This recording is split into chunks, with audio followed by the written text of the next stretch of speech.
Hey guys, and welcome to another Wolf Digest. I'm your host, Amaros. And I'm your co-host, Terkanil. Today we are finally catching up on some of the stuff that's been going on of late. Life, school, don't ask.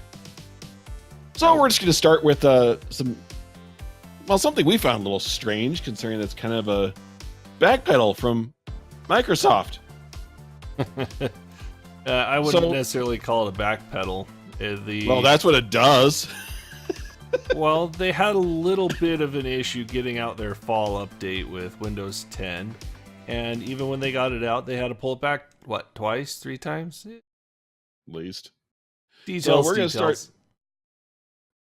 start with Windows, this little bit about Windows 10. Then we're going to go into a bunch of new information. CPUs. Some CPU talk.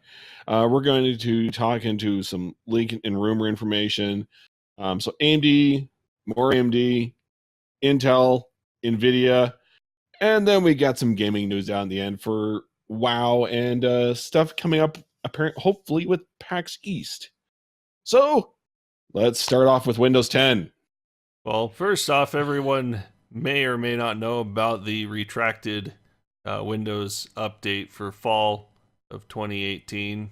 It was pushed and pulled so many times, I don't know if it even came out in that year.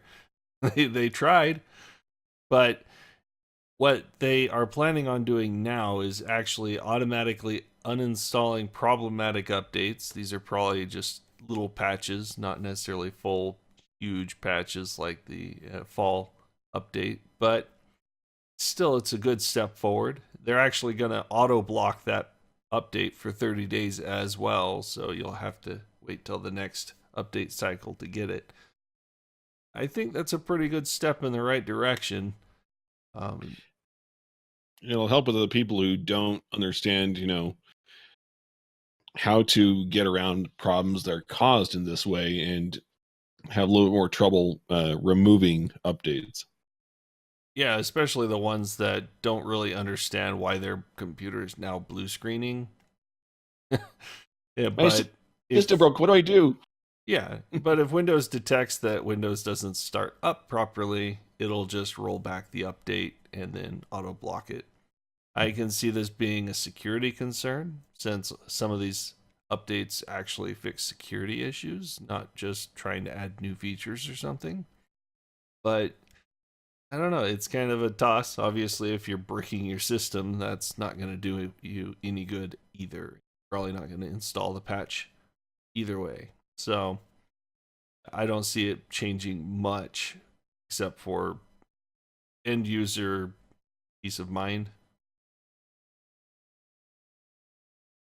And plus, it'll also make it easier on people like us who get questions from the less knowing friends and family.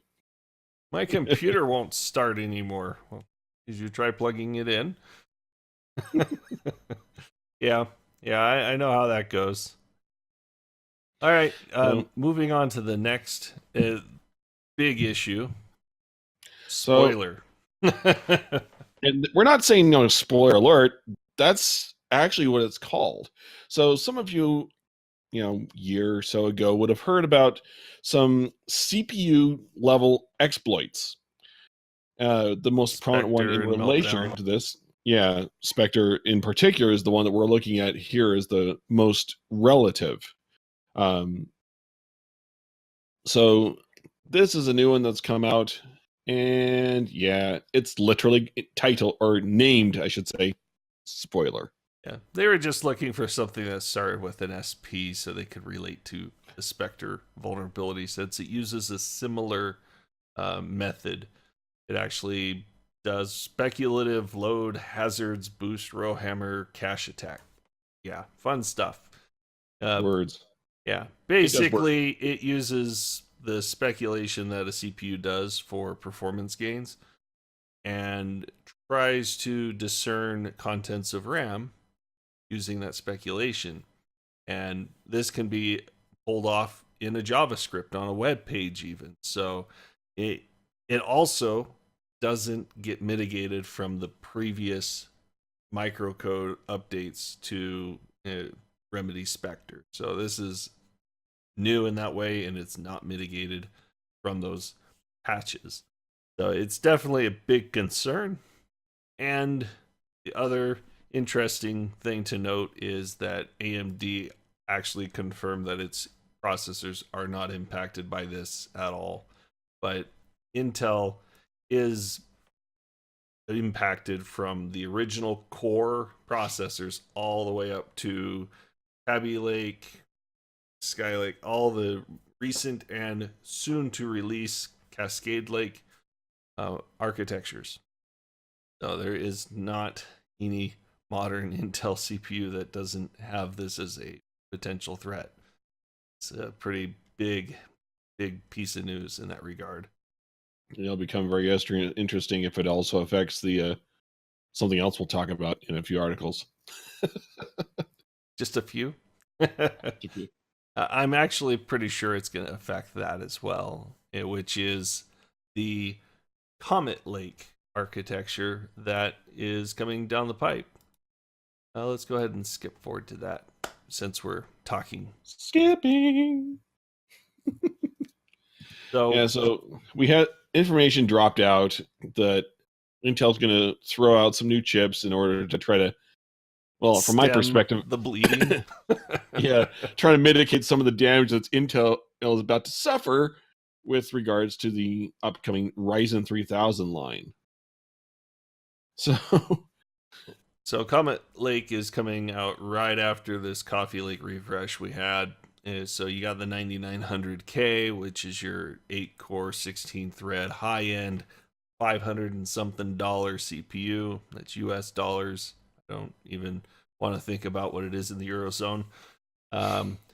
We do have a smattering of shortages on the 14 nanometer again. We were hearing a lot about it in January timeframe, but they thought they would have it sorted out by now, which they obviously do not have it anywhere close to being a solution to that. And so we're still going into some 14 nanometer shortages right now. So much, in fact, that Intel is releasing these, what are nicknamed KFC CPUs, basically F-series CPUs that have the iGPU disabled.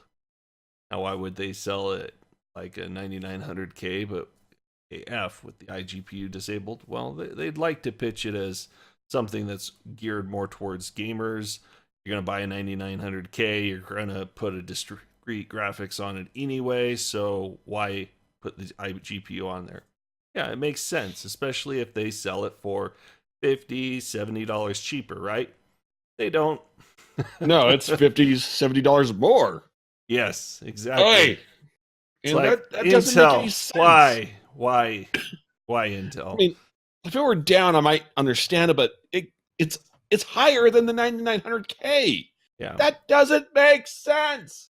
Now, granted, that price is probably just for the initial launch. It's gonna most likely drop somewhat significantly to be lower than the 9900K. Just give it a few weeks. I don't settle down.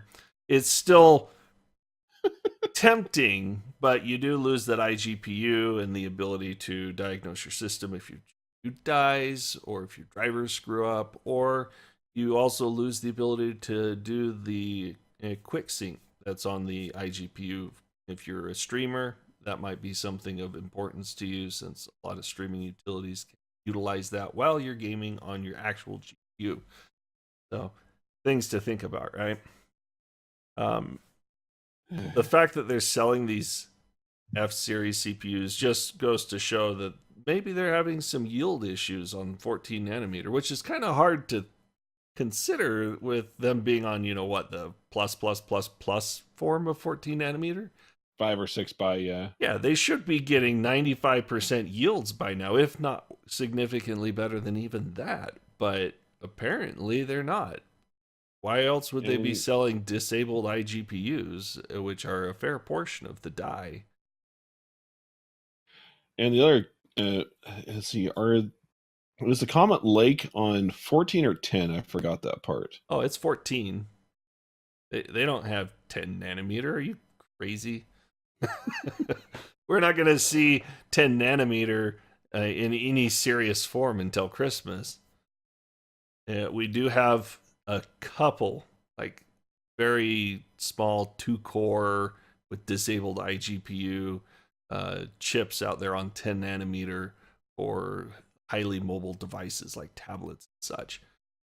They pretty much might as well not exist, really.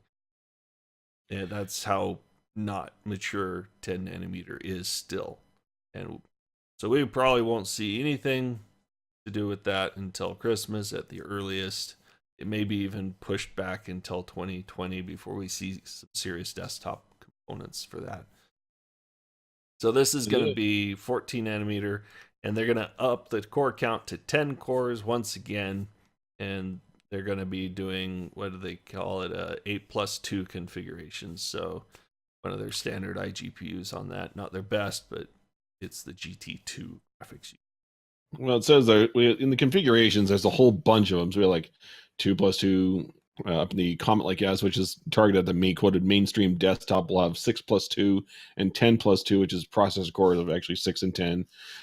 For high performance quoted notebooks, it'll be 6 and 8, so 6 and 8+2. And there will be most likely with and without hyperthreading because they need to artificially tier stuff.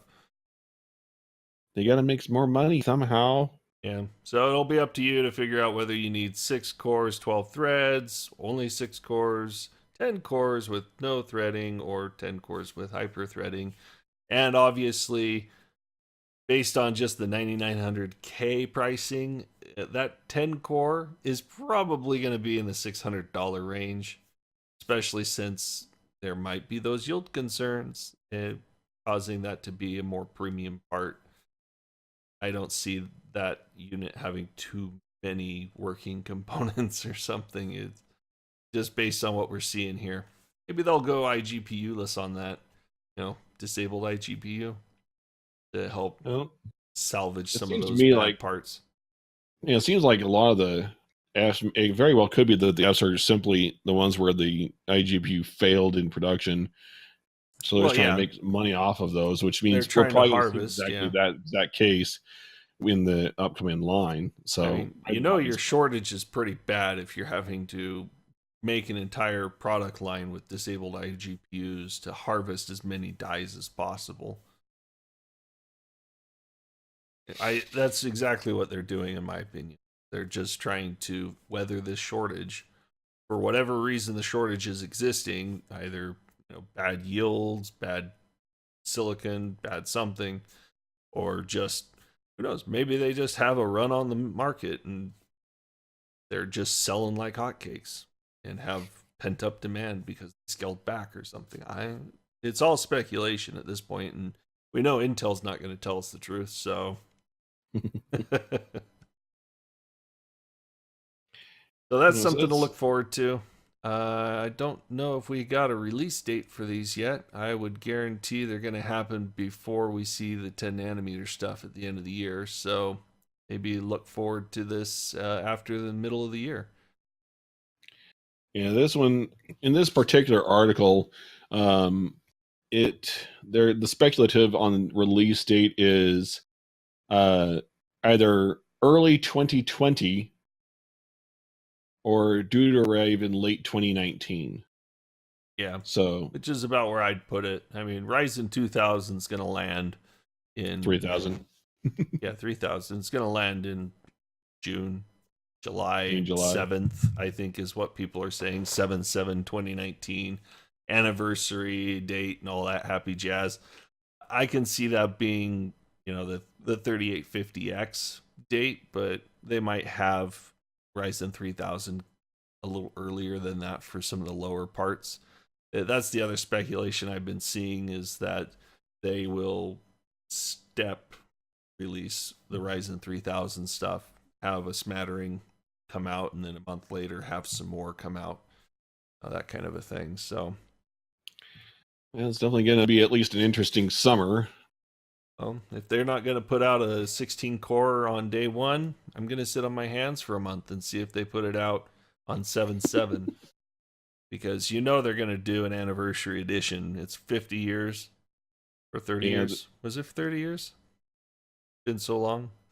I think it's actually closer to 50-year I think anniversary. it is 50. Because it's 2019, and we're getting old, aren't we? No comment.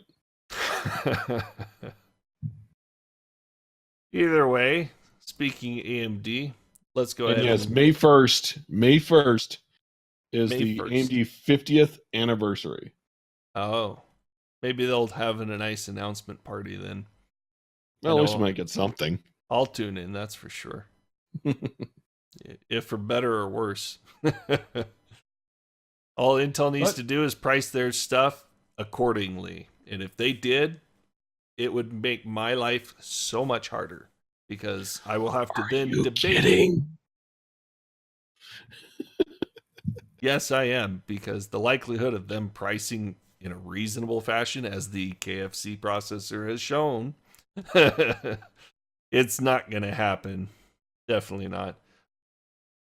So we'll see what AMD comes out with. But they did have a little bit of a discussion at some oil and gas conference recently, the Rice Oil and Gas HPC conference. So it must be a sponsored high performance computing conference. But they gives us talked some about fun information, yeah. Yeah, they talked about 3D stacking DRAM and SRAM on CPUs. Of course, this is in order to, I would say, probably hide the Infinity fabric that's having to bind together their chiplet architecture.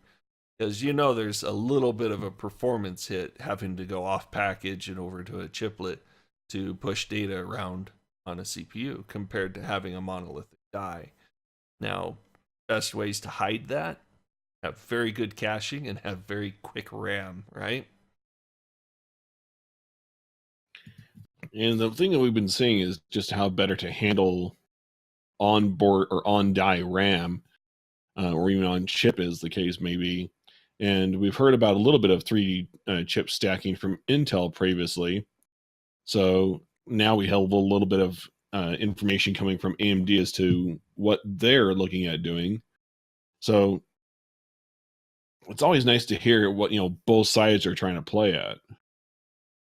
Yeah, we know AMD has done this before. You look at the Xbox and it has that eMMC just built right in to the CPU, so it provides a very quick, high storage capacity caching for the GPU, and they did that in lieu of having a couple extra CUs in the GPU even.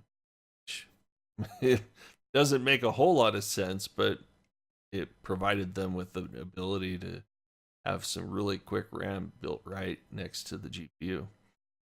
This can definitely help. And when they're talking 3D stacking, they're not talking what they did with HBM. That's where they just stacked HBM right next to the GPU on the same substrate or package. And those are like package on package, or two assembled pieces together. In this case, it was next to each other. They called that 2.5D. This is actual 3D, where they use through silicon vias to connect different components that are stacked on top of each other, and together they form a coherent piece. And they actually have some pictures. Here's the HBM in the GPU, and this is Samsung's package on package, where they have complete packages connected on the edges here. But they're talking actual 3D connections between components. I think this will be an interesting direction for them to go. It'll definitely provide them with a little bit faster connections, obviously, to the CPU chiplets if they wanted to do the chiplets layered on top of the I/O die, basically kind of like what our EPYC CPUs look like now, just instead of spread out across the socket on what looks like a single piece of silicon. It'll definitely speed up the Infinity fabric, allow them to do better connections, and maybe even fall back to butter donuts. If you want to look those up, there's a great Adored video on that. Sounds weird, but yeah, when it comes to technical terms, Donuts don't and be butterflies. surprised. Donuts and butterflies. That entire video might go over most people's heads. So if you make sense of it, feel like you're the Congratulations. privileged few, or you just got really lucky, one or the other. I think I get really lucky once in a while. But the reason they're talking all of this is because, as they showed in a few slides, frequency scaling is stagnated. We haven't been going over 5 gigahertz. Heck, we've had a hard time even getting to 5 gigahertz for the last 10 years. And of course, process node scaling. All you need to do is look at Intel's 10 nanometer, and you'll know what they're talking about. Getting harder and harder each and every year, and it's getting drawn out to where you're doing 14 nanometer plus. Plus.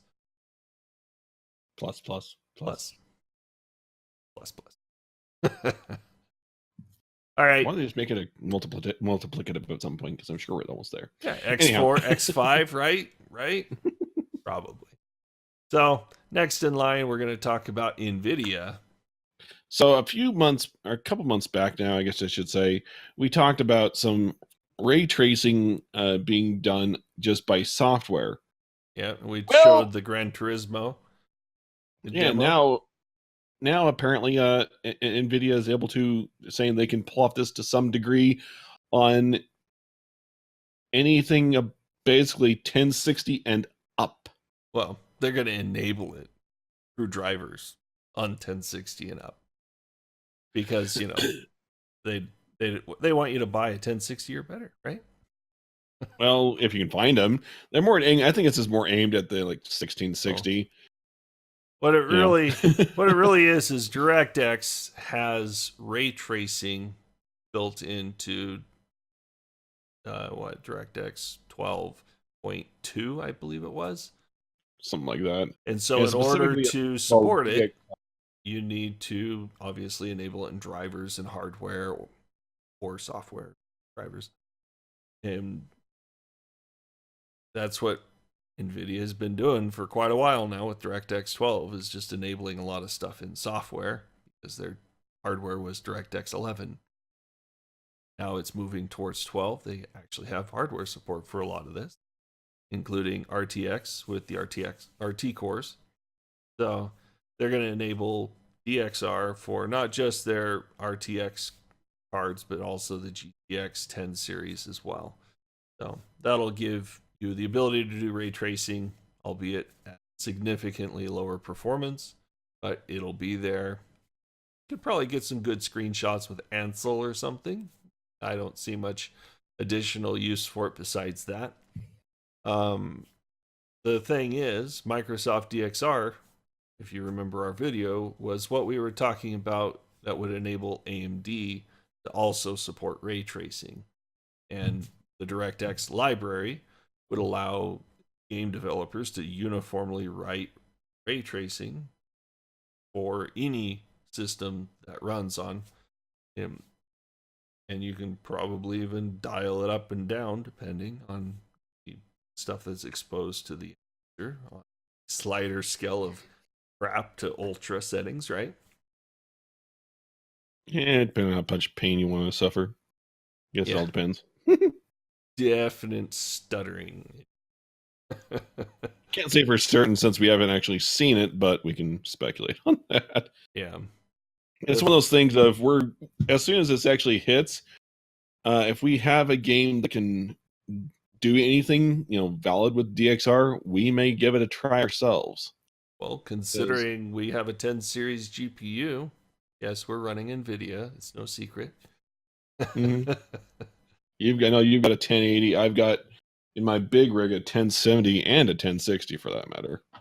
Yeah, true. So we'll give it a try, see how it looks. And there is the Time Spy, I think, that has been updated with RT. Might be interesting to check out. So at least how it plays out, at the very least. So this patch, or should I say driver, is coming in April. So keep an eye out for it when it comes. Probably install it as soon as possible. Hopefully it doesn't crash your system. Also, I would say not install Impossible. Wait 2 days and see what happens. or let everyone else figure it out. wait 2 weeks. The At patch least a that week. came out, the driver that came out January 15th, it actually had problems, and they released another one in early February to fix those problems. They've been pretty good at getting things fixed. Just takes a little bit. So Depending on how bad the bugs are. if there's problems, you can always install the old driver and just wait. Nothing wrong. At least if you like to reboot your system. So next on the list, World of Warcraft.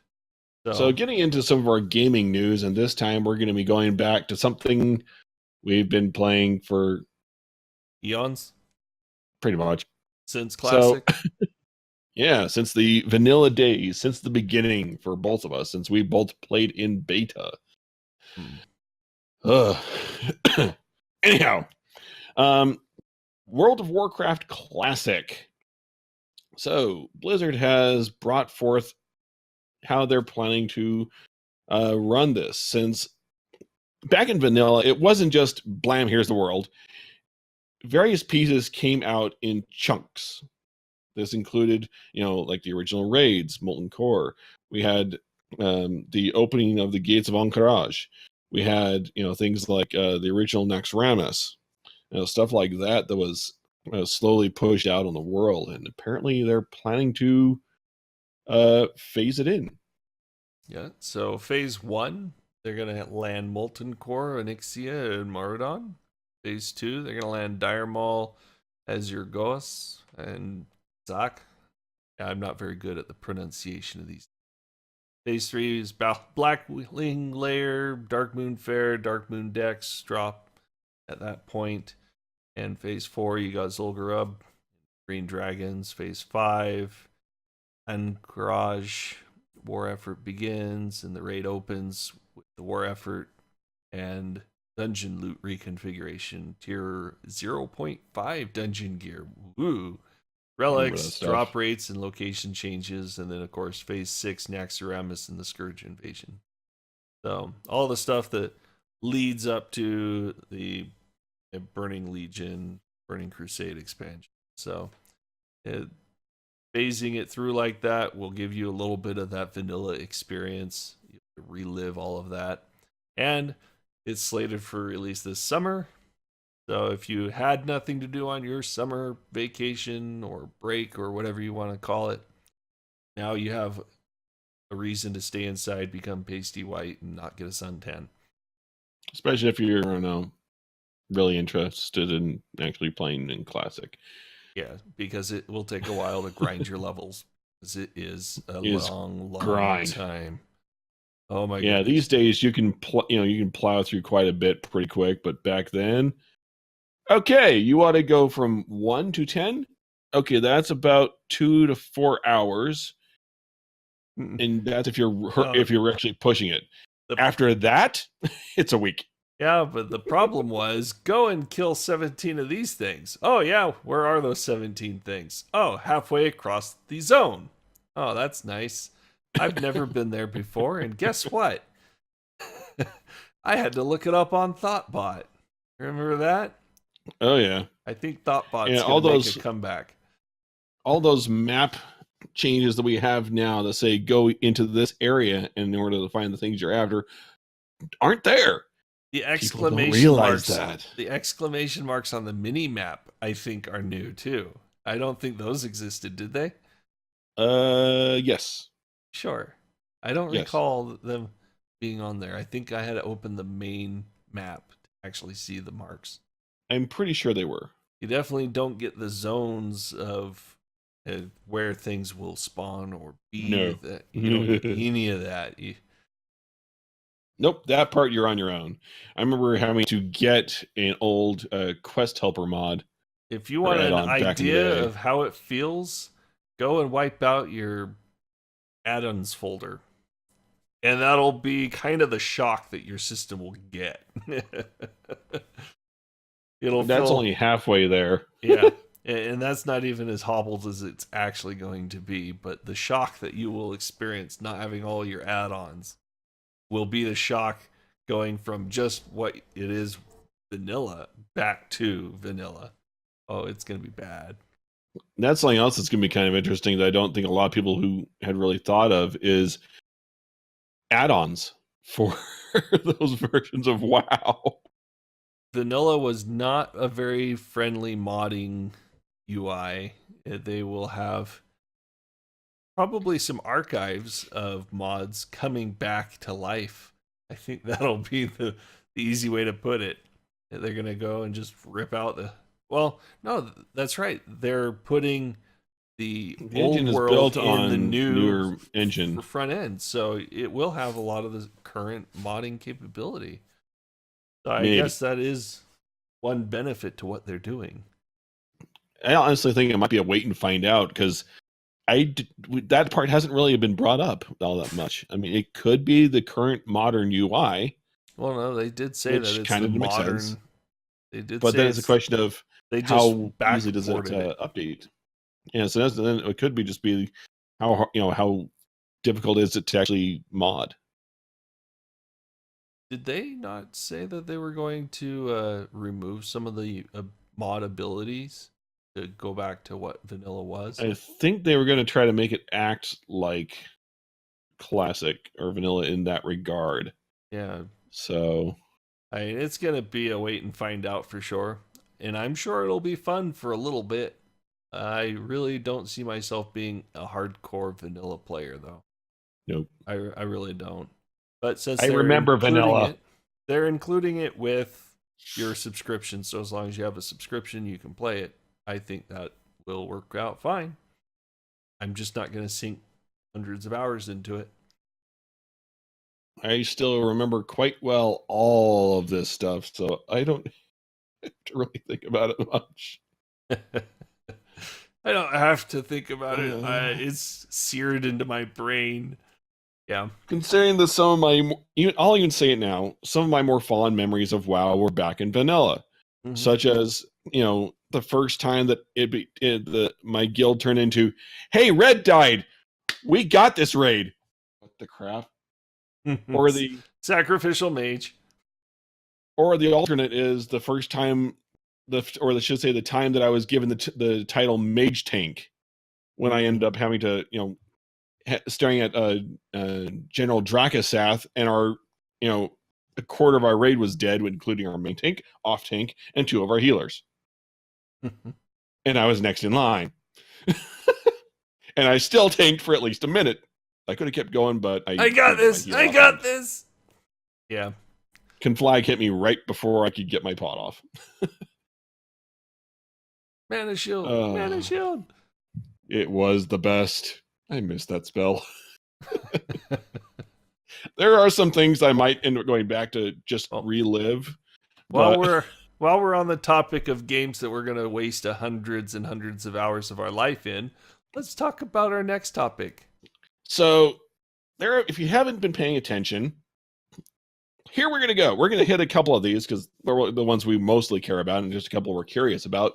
Starting with our top one, only because we both have spent hours playing the previous games. Yeah, let's just call it hours and not put an actual number to it, because I think we'll cry. Yes. No, because I've been playing more. Oh, no. So, over the last couple of weeks, Gearbox has been throwing out teaser images on Twitter.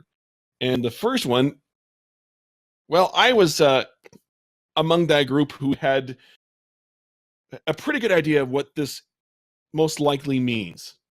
Considering, A, we have the Borderlands style of graphics, which instantly tells you it's Borderlands. And on top of that, a year ago, they were showing off how they're building the next Borderland engine. Yeah, tech demo with the new, and they weren't saying this isn't Borderlands 3, but they're showing off an engine, which is obviously Borderlands. Yeah, either they're going to remaster Borderlands or they're going to make Borderlands 3. And I'll give you a guess on which one it's going to be. And if you look at the image here, it looks like a exit sign in the top, where we have a couple things to point out. First, top left, exit 3. Number 3, okay, let's go Borderlands 3. Second, we have the word Boston, Massachusetts, with the date March 28th. Okay. PAX East. That is, That is the time or date and location of PAX East. So if we then go and look at other information, we now have a keynote that has been confirmed from Gearbox at PAX East. Mm-hmm. So more than likely, we're going to have an official announcement for Borderlands 3. Which will be a glorious day, and it will take all minds away from Warcraft Classic for at least a few days. At least. At least. A few weeks for us, probably. And that was only the first thing that they teased that they're going to be showing off. There are a few other things. Then the next one, we've heard rumor, some speculation. I honestly don't know what it is. I don't recognize it. But people are saying we happy few. I mean, you got what looks like Android on a table. You got this little gloved hand hanging off the side. Yeah. I haven't played We Happy Few, so I can't say for sure. The next one down, a little pixelated, but I think they're trying to show that it's going to essentially be downported to perhaps a Switch. Yeah, so we might get like Borderlands 1 or 2, specifically 2 since it's showing Maya, the Siren BL2. Hey, it's one of the better ones that I've played, that's for sure. I'd say it's probably my favorite out of the 3 that have been out so far. And there's another one that just shows, all they've shown is an ampersand. I have no clue. Yeah, and people are thinking that it might be their family-friendly tentpole franchise, whatever that might be. So, I don't know. Expect surprises. And well, the last, there's one more tease. And this one has a couple of speculation points, and the key one that people are currently running on with is one. I've heard a potential for like a Bulletstorm 2, but the more likely is that people are saying it's more like a remastered version of the game Bulletstorm under the title Full Clip Edition, which apparently, if you pre-order this, or at least has been pre-ordered in the past, would have a DLC to play as Duke Nukem, including voice lines from John St. John, who's the voice actor of Duke Nukem. And so this coming to also the Switch is what people are playing on with that. And that could be the most likely outcome for that. And at least if you look at like on IGN, they had a link back to a review of the Bulletstorm Full Clip Edition, and you can see some similarities between what's in the picture and one of the main characters from the game. So that is likely what all that is. So probably of all of these, I would think that the biggest one is going to be Borderlands 3. Biggest one for us. That's the only one I'm going to care about. maybe BL2 on the Switch. Maybe. And then too busy playing Borderlands 3. Yep. That second game, if that's another We Happy Few, if it is a sequel or something, then the people who did like that game, it was, from what I've heard, it was but some people liked it. Who knows? Maybe that'll keep them. It'll be a welcome game for them. But yeah, we'll be looking forward to that. I know several people who will be going to PAX East, so we might see what other kind of information they can pull out of the convention directly. Yeah. Because I'm not going to this one. It's too expensive. Oh, yeah. Especially having to go all the way to Boston. Yeah. We're on West Coast, so we'll be PAX South, that kind of stuff. But PAX I East. blew my money on PAX South this year, so. Yep. All right. That's a wrap. Thank you guys for watching. If you have any questions or comments, be sure to post them below. And stay tuned for our next one. Catch you later. Yeah, have a good one.